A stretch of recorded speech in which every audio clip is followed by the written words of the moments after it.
Today also you held a press conference and you again and again are mentioning the land pooling policy, that it is a land grabbing policy and all the oppositions are against it.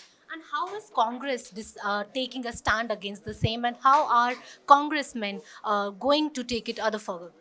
No, see, we conducted few dharnas at different places also, but at the same time, if legal remedy will be taken, we will be supporting them, and even Kisan Jathebandis, they should come together. Because this is, I think, the legacy of Punjab, which they are taking away from Punjabis and especially from the Kisan. Ultimately, if they will be freed, then ultimately they will also be unemployed also. So I think because the corporate is behind all this structure.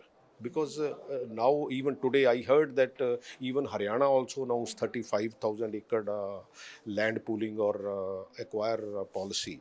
So I don't think so. It is favoring the ongoing and growing economy of the country. Sir, on one hand, the Aam Aadmi Party-led government, Punjab government, is mentioning that the farmers are not being asked, not are being forced to give their land under this land pooling policy. And on the other hand, Congress, and even you mentioned in your press conference that there are few villages in Ludhiana who have categorically said that no Aam Aadmi Party leader should enter their villages, and they are not even willing to give up their land. And even you mentioned few cases where people are being forced to give up their land. How would you like to take an action on the same? Because you said that we guys are protesting, but do you think that protests alone will be sufficient? Do you think that Congress is ready to take some legal action against the same?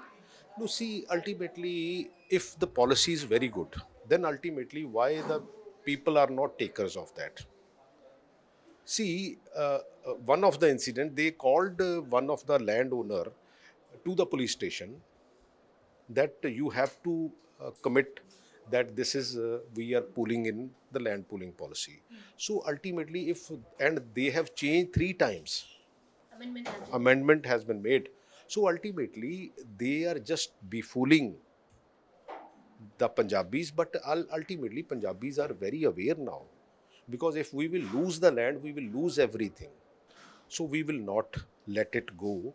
And I think it's a wiser step if they will roll back this policy and let the Punjab handle simultaneously. And what if the government still continues the policy by making few amendments, because 6 months time has been given for the final draft, and even after the 6 months, if the repercussions are same, how is Congress planning to take the final action? Not only Congress, but the Punjabis, they will react very harshly. I don't think so, because even under this Act of 2013, there is no provision of land pooling. There is no provision. Ultimately, they are doing this policy without any provision, because I don't want to go into the legal system, but at the same time, if nothing is there, because I have gone through 2 to 3 times on this act, because nothing is there. So I don't think so it is advisable for Punjab, because Punjab is facing many other problems also. So ultimately, we should not create another hurdle for Punjab. Thank you so much, Pargat Singh. So this was Congress senior leader Pargat Singh, who said that there are few other problems also in Punjab who need more attention than this land pooling policy. And even if this land pooling policy comes into action, the Punjabis are going to give a befitting reply. With Sumit, this is Pavit Kaur for the Savera.